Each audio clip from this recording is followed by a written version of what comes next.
आज हम स्टार्ट करने जा रहे हैं 14/11/2023 का सिर्फ थर्ड का पेपर, जो 3 से 3:30 हुआ था दिल्ली पुलिस का। पहला क्वेश्चन, 18 मीटर और 24 मीटर लंबे दो तारों को बराबर लंबाई के टुकड़ों में काटा जाना है।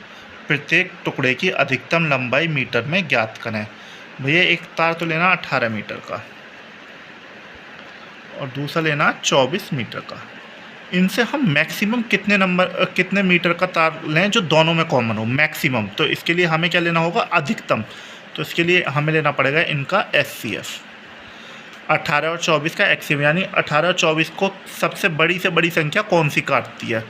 अब सिंपल सी बात है, देखो ऑप्शन भी दे रखे हैं 12, ऑप्शन बी दे रखा है तुम्हें 6 और ऑप्शन सी दे रखा है तुम्हें 8 और ऑप्शन डी दे रखा है 18। देखो भैया सबसे पहले लो 18 को तो काट रही है लेकिन 24 को तो काटेगी नहीं, ये तो वैसे भी आंसर नहीं होगा। अब 12 लो, 12 जो 18 को नहीं काट रही तो 12 भी आंसर नहीं होगा। अब लो कौन सी 8 18 को भी काटेगी नहीं काटेगी, केवल कौन सी काट रही है 6 ही सबसे बड़ी संख्या जो 18 को और 24 को काटती है, तो यही इसका उत्तर होगा। आया समझ भैया, बहुत आसान क्वेश्चन है ये। 18 जब भी कभी मैक्सिमम लंबाई की हाइट पूछे तो हमें क्या लेना पड़ेगा, उन दोनों संख्याओं का HCF यानी हाईएस्ट कॉमन फैक्टर, जो उनमें सबसे ज़्यादा हो। देखो 18 और 24 में देखो 6 गुणा 3 18, 6 गुणा में 4 24। अब देखो यहाँ पे 6 क्या मैक्सिमम है, तो यही क्या होगा उसका SCF, और SCF तो लेना आता होगा। चलो एक SCF LCM की भी क्लास लगाएंगे। अब आओ नेक्स्ट क्वेश्चन पर।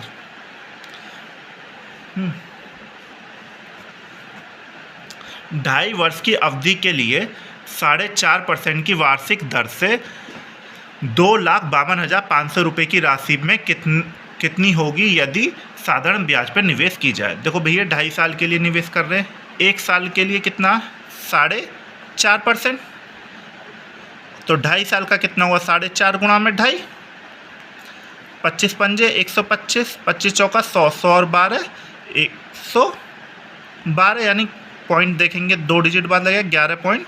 2.5 साल का ब्याज कितना होगा 11.25%। और प्रिंसिपल कितना दे रखा है हमें 2,52,500, 2,52,500 पे हमें मिश्र धन निकालना। भैया सुन लो, प्रिंसिपल अपने आप में कितना परसेंट होता है 100%, अगर 100% और जोड़ दें इसमें तो ये क्या हो जाएगा मिश्र धन। 11.25 पर कितना हो जाएगा मिश्र धन 111.25%। तो हमें प्रिंसिपल का कितना निकालना पड़ेगा 111.25%। अब इसे निकालने के लिए परसेंट से 2 जीरो काट लो। अब देखो भैया इसे काटने अगर पेपर में ये कैलकुलेशन करने जाओगे ना बहुत टाइम लग जाएगा, तो इसके और डिजिट देखो ऑप्शन में सारी डिजिट क्या है अलग अलग दिख रही है मुझे, क्यों ना हम इसका डिजिटल सम लें। क्या लेना पड़े, हम इसका क्या लेंगे डिजिटल सम।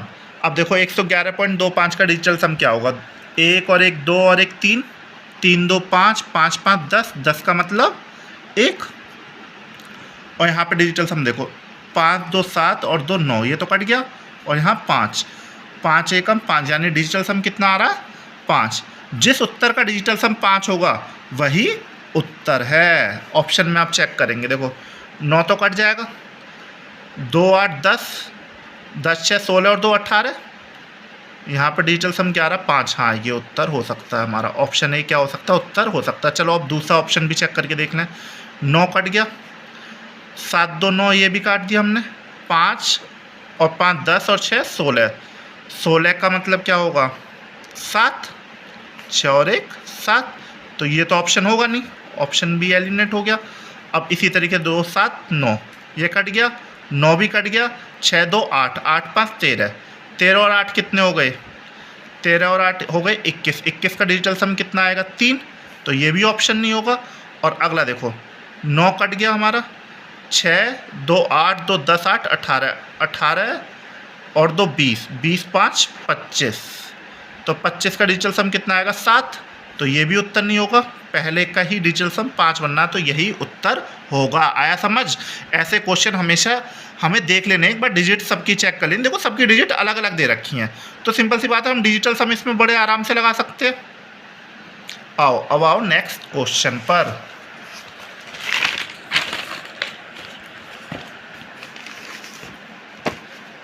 नेक्स्ट क्वेश्चन है हमारा, एक समबाहु त्रिभुज की प्रत्येक भुजा a इकाई है, यह इस त्रिभुज की ऊंचाई ज्ञात करें। देखो समबाहु त्रिभुज कौन सा होता है, जिसकी तीनों भुजाएं क्या होती हैं, बराबर होती हैं। तीनों भुजा क्या होती हैं, बराबर, a और a। अब उसकी ऊंचाई का फॉर्मूला ही होता है a√3/2, h बराबर a√3/2। अगर हमें निकालना तो निकाल भी सकते हैं, इसे 90 डिग्री परपेंडिकुलर है, यहाँ पे a/2, वैसे याद रखो तो ज़्यादा बढ़िया। अब इसमें लगा दो पाइथागोरस, a² किसके बराबर होगा, h² प्लस a²/4 के। और हमें h निकालना है, तो a² माइनस a²/4 बराबर h²। तो 3a²/4 कितना हो जाएगा, h² के। तो h कितना आ गया, √3a/2। आया समझ। और इसके क्षेत्रफल का फॉर्मूला क्या होता है, √3/4 इंटू a² भुजा का स्क्वायर, ये होता है त्रिभुज का क्षेत्रफल, समबाहु त्रिभुज का क्षेत्रफल। 5 क्रमागत विषम संख्याओं का औसत 63 है, इनमें सबसे बड़ी संख्या कौन सी होगी। अब देखो 5 क्रमागत विषम संख्या का औसत 63 दे रखा है।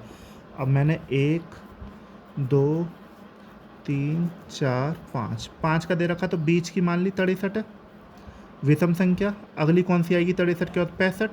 65 के बाद कौन सी आएगी, 67।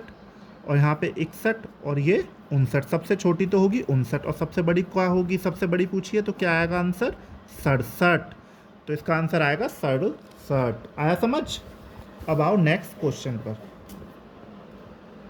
32 वस्तुओं का विक्रय मूल्य 45 वस्तुओं के क्रय मूल्य के बराबर है, तो लाभ प्रतिशत ज्ञात करें। देखो 32 वस्तुओं का SP, 45 वस्तुओं के क्रय मूल्य के बराबर CP के बराबर है, तो CP कितना आ गया 32 और SP कितना हो गया 45। CP हम ले लेंगे कितना 32 और SP 45। कितने का लाभ हुआ, 5 में 2 गए 3, 4 में से 3 गए 1, 13 का लाभ हुआ। प्रॉफिट है 13 का, कितने पे, 32 पे, गुणा में 100। 4 से काटा 8 बार, 4 से काटा ये 25 बार।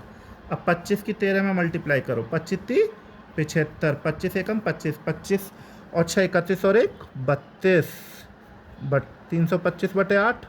तो क्या होगा, 8 चौक 32, ना जाने की 0 और 5 8 छिंग 48, 8 छिंग 48 बचे 2 और 0, 8 दूनी 16, तो और 8 पंजे 40, तो 40.625 आया उत्तर, 40.625%। अब आओ नेक्स्ट क्वेश्चन पर। नेक्स्ट क्वेश्चन, एक त्रिभुज की अंत्य त्रिज्या 7 सेंटीमीटर है और इसका क्षेत्रफल 343 सेंटीमीटर स्क्वायर है, तो त्रिभुज का परिमाप क्या होगा। अब भैया देखो अंत्य त्रिज्या दे रखी है 7 सेंटीमीटर और इसका क्षेत्रफल कितना दे रखा है हमें 343। तो भैया एक फॉर्मूला याद रखना, जो त्रिभुज का क्षेत्रफल होता है वो होता है R गुणा में अर्ध परिमाप, यानी R इंटू S। और त्रिभुज का क्षेत्रफल कितना दे रखा 343 और हमारी त्रिज्या कितनी दे रखी है 7 और अर्ध परिमाप S है, तो 7 से काटो, 7 चौक 28 बचे 6 और 7 नाम 63। तो S कितना है, अर्ध परिमाप 49 है, यह अर्ध परिमाप है, आधा परिमाप। तो पूरा परिमाप कितना होगा, पूरा परिमाप होगा इसका 49 गुणा में 2 यानी 98 सेंटीमीटर। क्या कर रहा हूँ, 98 सेंटीमीटर। आया समझ। अपनी संपत्ति को इस प्रकार बांटता है कि उसकी पत्नी का हिस्सा उसकी पुत्री के हिस्से का अनुपात तथा उसकी पुत्री के हिस्से का और पुत्र के हिस्से का अनुपात 1:4 है। यदि पत्नी को पुत्र से 5,000 रुपये कम मिलते हैं तो पूरी संपत्ति का मूल्य क्या है। देखो उसकी पत्नी जो दे रखी है वाइफ और उसके पुत्री डॉटर, उन दोनों का अनुपात हिस्से का अनुपात कितना 1:4। इसी तरीके से उसकी पत्नी और उसकी पुत्री का हिस्से का अनुपात दे रखा, उसकी पुत्री तथा उसके पुत्र का अनुपात दे रखा। पुत्री यानी डॉटर और उसके सन का दे रखा है 1:4। यहाँ डॉटर को 4 मिल रहे हैं, यहाँ 1 मिल रहे हैं, तो दोनों जगह बराबर बनाना पड़ेगा, तो 4 से गुणा करनी पड़ेगी। तो अनुपात कितना आ गया, 1:4:4 तो ये वाइफ का अनुपात आ गया, ये डॉटर का आ गया और ये सन का अनुपात आ गया। यदि पत्नी को पुत्र से 5,000 रुपये कम मिलते हैं, यदि पत्नी को पुत्र को कितने मिल रहे हैं 16 और पत्नी को मिल रहे हैं 1, यानी कितना कम मिल रहा है यहाँ से 15 की वैल्यू क्या दे रखी है 5,000। तो पूरी संपत्ति पूछी है, 1 यूनिट का मतलब क्या हो जाएगा 5,000/15। पूरी संपत्ति कितनी है 16, 4 20 और 1 21 यूनिट है, तो गुणा में 21। 5 से काटेंगे, 5 एकम 5 0 0 0 5 3 15 3 7 21, तो 7 की गुणा 1000 में करी तो कितना आई 7,000। तो पूरी संपत्ति कितने की है 7,000 रुपये की। वह सबसे बड़ी संख्या ज्ञात करें जो 90, 180 और 240 से पूर्ण तरह विभाजित करेगी। सबसे बड़ी से बड़ी संख्या बतानी है, तो इसमें भी क्या लेते हैं हमने कहा था पहले क्वेश्चन में एचसीएफ लेते हैं। तो सबसे बड़ी संख्या मानो 60 मानी मैंने, 60 240 को काट रही है, 180 को काट रही है, क्या 90 को काट रही है, नहीं काट रही, तो 60 तो आंसर होगा नहीं। अब सेकंड पे कौन सी आ रही है 30 आ रही है, 30 को देखो 30 से 240 कट रहा, 30 8 240, 30 6 180, 30 दिया 90, तो इसका आंसर क्या होगा 30। आया समझ में। की राशि पर चक्रवर्ती ब्याज 18 महीने में 1261 हो जाता है। यदि ब्याज छमाही रूप से चक्रवर्ती किया गया है तो ब्याज की दर ज्ञात करें। देखो 6 महीने में हो रहा ब्याज, देखो कैसे ले रहे हैं हम, छमाही ले रहे हैं, हर 6 महीने पे ले रहे हैं, कितनी बार ले रहे हैं 3 बार, कितने साइकिल हो रहे हैं 3 साइकिल, क्योंकि 18 महीने हैं और हर 6 महीने पे ले रहे हैं, तो कितने साइकिल होंगे 3 साइकिल होंगे। सिंपल सी बात है भाई, 3 चक्र होंगे, एक बार 6 महीने पे लिया, फिर 6 महीने पे लिया, फिर 6 महीने पे लिया। 8,000 रुपये हमारा क्या मूलधन है और उस पर ब्याज कितना मिला 1261 रुपये। तो 1261 मिला 18 महीने में, तो कितना हो गया होगा 18 महीने में जो मिश्रधन 9,261। ये हुआ हमारे 18 महीने में। अगर हम 6 साइकिल में इतना हो रहा, अगर एक साइकिल में निकालें यानी 6 महीने में निकालेंगे तो कितना होगा, उसके लिए हमें क्या करना पड़ेगा क्यूब रूट, हमें क्या लेना पड़ेगा इसका क्यूब रूट। 8,000 का 9261 से अगर क्यूब रूट लेंगे तो 8,000 का कितना होगा 20, और इसका क्या होता है 9261 का 21, ये तो सब पे आता होगा ना। तो कितना ब्याज मिला 6 महीने में, 20 से 21 कितना मिला 1, कितने पे 20 पे गुणा में 100, 20 पंजे 100, 5%। ये आया 6 महीने का, भी ये आया 6 महीने का। लेकिन ब्याज जो होता है हमेशा क्या होता है वार्षिक, ब्याज क्या होता है हमेशा वार्षिक। तो पूरे साल का कितना हो जाएगा 5 की गुणा 2 में कर दो 10%, पूरे साल का कितना हो जाएगा ब्याज 10%, यही इसका आंसर।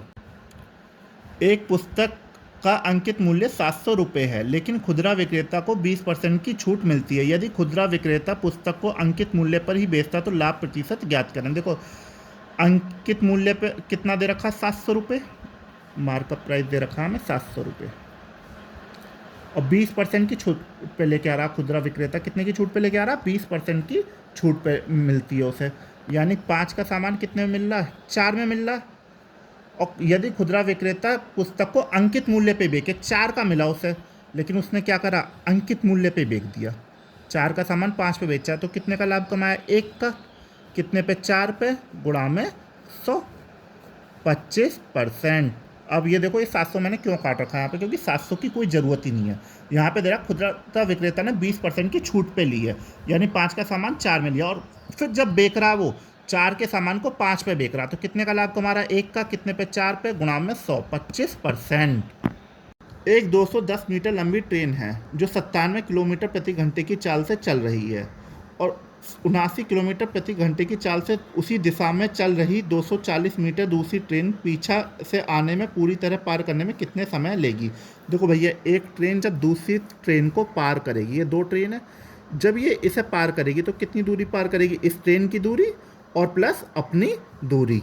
जब ट्रेन दूसरी ट्रेन को पार करती है तो अपनी दूरी और जिस ट्रेन को पार कर रही है उसकी दूरी पार करती है। और देखो हमें क्या दे रखा है, एक तो चल रही है 97 से, जो पीछे वाली है वो आ रही है 97 किलोमीटर प्रति घंटा और दूसरी आ रही है 79 किलोमीटर प्रति घंटा। अब समान दिशा में चलेंगी तो चाल क्या होगी, घट जाएगी। सापेक्ष चाल क्या होगी, घट जाएगी। 97 में से 79 गए तो कितने बचेंगे बेटा, 17 में से 9 गए 8, 8 में 7 गए 1, 18 किलोमीटर प्रति घंटा आ गई सापेक्ष चाल इनकी। चाल ये है और हमें पूछा कितने समय में किलोमीटर प्रति घंटा आई। समय पूछ रहा है यहाँ पे, टाइम इसने पूछा, और दूरी कितनी चलेंगी, दोनों की जो लंबाई होगी वही दूरी चलेंगी। 210 प्लस 240 यानी कितना है, 200 200 400 कितनी हुई 450, यानी कितनी हुई 450 मीटर चलिए। अब देखो समय निकालना तो टी निकालना तो 450 और ये किस में दे रखा 18 किलोमीटर प्रति घंटे, इसे मीटर पर सेकंड में बना लो तो कितने करेंगे 5/18 से गुणा करेंगे, 18 से 18 गया। अब 5 से 1 काटा तो कितना 5 नाम 45 यानी 90 सेकंड में दूसरी ट्रेन को पार कर देगी। आया समझ। अब दो संख्याओं का एलसीएम उनके एचसीएफ का 12 गुना है। दो संख्याओं का एलसीएम उनके एचसीएफ का, जो एलसीएम दे रखा है हमें वो एचसीएफ का कितना 12 गुना। यदि एक संख्या 8 है और एचसीएफ और एलसीएम का योग कितना दे रखा है हमें, एचसीएफ प्लस एलसीएम का योग दे रखा है हमें 52, ये है योग। तो यहाँ से हम अगर देखें तो एलसीएम किसके बराबर है, एचसीएफ गुणा 12, तो एचसीएफ प्लस एचसीएफ गुणा 12 बराबर 52, तो 13 एचसीएफ किसके बराबर आ जाएगा 52 के। तो एचसीएफ कितना आएगा 13 चौका 52, एचसीएफ कितना आ जाएगा 4, हमारा एचसीएफ 4 आ गया। अब और एचसीएफ प्लस एलसीएम का योग कितना दे रखा है हमें 52, तो एलसीएम कितना होगा, सिंपल सी बात है 48 होगा, और ये 4 है। हमें दूसरी संख्या पूछी है तो मैंने बताया एचसीएफ गुणा एलसीएम क्या होता है, पहली संख्या गुणा दूसरी संख्या। एक संख्या हमें दे रखी है एचसीएफ की गुणा एलसीएम में कर दी 4 की गुणा 48 में, पहली संख्या दे रखी है 8, दूसरी संख्या हमसे पूछी है वो मैं एक्स मान ली, 8 6 48 6 चौक 24, तो दूसरी संख्या कितनी आ गई मेरी 24। आया समझ। एक व्यक्ति अपने धन का 18% खो देता है और शेष धन का 87% खर्च करने के बाद उसके पास 122 रुपये बचते हैं, तो मूल रूप से उसके पास कितना धन है। मैंने माना उसके पास 100 यूनिट धन है। कितना धन है 100 यूनिट, और उसने 18% खो दिया, 100 का 18% यानी 18 खो दिया तो कितना बचा 82, और शेष धन का 87% खर्च कर दिया। अगर 87% खर्च कर देगा तो कितना बचेगा, कोई भी चीज़ अपने आप में 100% होती है तो 13% बचेगी, और यहाँ से कितने बचते हैं उसके पास 122 रुपये। तो 82 गुणा 13/100 किसके बराबर आया 122 के। एक यूनिट की वैल्यू निकालूंगा तो ये 100 ऊपर पहुँच जाएगा, 122 गुणा में 100/82 गुणा में 13। हमें कितने की वैल्यू चाहिए, हमने कितना धन मूलधन माना 100, हमने 100 माना ना धन, तो 100 से एक बार और गुणा, तो हम निकाल देंगे इस तरीके से कितने यूनिट की वैल्यू 100 यूनिट की वैल्यू कितने की निकाल देंगे 100 यूनिट की। देखो 2 चौक 8, 2 एकम 2, 2 छिक्का 12, 2 एकम 2। अब देखो 13 की गुणा करो 41 में, 13 एकम 13, 13 चौका 52, 52 और 1 53, 533, और यहाँ पे 61 और कितनी जीरो आ गई 4 जीरो। अब देखो 61 और 4 जीरो आ रखी हैं। अब इसे 533 से करेंगे, 533 एकम 533, 10 में से 3 गए तो कितने बचे 7, और यहाँ पे 10 में 3 गए तो कितने बचेंगे 7, आगे एक जीरो उतार ली। अब 533 एकम 533, 10 में 3 गए 7, और यहाँ पे 6 में 3 गए 3, और 7 में 5 गए 2, अब फिर एक जीरो उतार ली। 533 चौका कितने होंगे, 500 चौका 2000, 33 चौका कितने होंगे 30 चौका 120, और 3 चौक 12, 2132। अब देखो 10 में 2 गए 8, और यहाँ 6 में 3 गए 3, और 3 में से 1 गया तो 2। फिर अब दोबारा ये 4 बार जाएगा तो देखो 1144 पॉइंट समथिंग आ रहा होगा आंसर, और ऑप्शन में देखो एक ही ऑप्शन है जो 1144 पॉइंट समथिंग जा रहा है, ये 1143.8 है, तो ऑप्शन क्या होगा 1144.5। 4 पुरुष या 8 महिलाएं किसी काम को 12 दिन में कर सकती हैं, 9 पुरुष और 6 महिलाएं उस काम को कितने दिन में पूरा करेंगी। देखो 4 मेल ने और 8 वुमेन लेनी है। वो किसी काम को 12 दिन में कर सकती हैं, यानी दोनों 12-12 दिन लेनी है। यहाँ से क्षमता निकाल लो, 4 एकम 4, 4 दूनी 8, यानी मेल की क्षमता 2 है, वुमेन की 1 है। ये आ गई उनकी क्षमता। वो किसी काम को कितने दिन में कर सकते हैं? 12 दिन में पूरा कर सकते हैं। मतलब 4 आदमी 2 की क्षमता से 12 दिन में पूरा कर सकते हैं। ये आ गया टोटल काम। तो 9 पुरुष, 9 मेल लेने और 6 क्या लेनी है? वुमेन लेनी है। काम को कितने दिन में पूरा करेंगे? टोटल काम क्या? 4 दूनी 8, 8 की गुणा 12 में करी 12 अट्ठे 96। और मेल की क्षमता कितनी है? 2। एक मेल कितना काम कर रहा है? 2। तो 9 मेल कितना काम करेंगे? 18। और इसी तरीके से वुमेन, एक वुमेन कितना काम कर रही है? 1 यूनिट। तो 6 वुमेन 6, 18 और 6 24, 24 चौका 96। तो काम कितने दिन में पूरा कर सकते हैं? 4 दिन में। आया आंसर? एक समकोण त्रिभुज के आधार में 60% की वृद्धि की जाती है, तो उसके क्षेत्रफल बनाए रखने के लिए उसकी ऊंचाई को कितना कम करना पड़ेगा? भैया समकोण का त्रिभुज का क्षेत्रफल का फॉर्मूला क्या है? 1/2 आधार गुणा में ऊंचाई। अब देखो ये चीज़ है, 1/2 है कांस्टेंट, तो इसे हम लेंगे नहीं। आधार में क्या कर रहे हैं हम? उसके 60% की वृद्धि कर रहे हैं। 60% का फ्रैक्शन कितना होगा? 3, यानी पहले कितना था? 5 था। 5 से 3, 5 का 60% यानी कितना बढ़ गया? 3 बढ़ गया। 5 से कितना हो गया? 8 आधार। तो हमें उसका क्षेत्रफल बनाए रखना। तो आधार अगर बढ़ेगा तो ऊंचाई क्या होगी? उतनी ही कम, जितना आधार बढ़ेगा। तो 8 से 5, ऊंचाई कितनी कम हुई? 8 से 5 कितनी कम हुई? 3। कितने से? 8 से। 1/8 कितना होता है? 12.5, या फिर 300। 1/8 12.5, 3/8 कितना हो जाएगा? 37.5। और 300/8 भी करोगे अगर भाग, तो करके देख लेना, हमेशा 37.5% आएगा। सुनो अब मेरी बात ढंग से, अगर आधार 5 से 8 हुआ, अब देखो 2 चीज़ें A इंटू बी, और ये फिक्स है। अगर ये बढ़ेगा तो दूसरा कम होगा। कल ही ये मैंने कॉन्सेप्ट कराया था, अगर एक बढ़ेगा तो दूसरा कम होगा।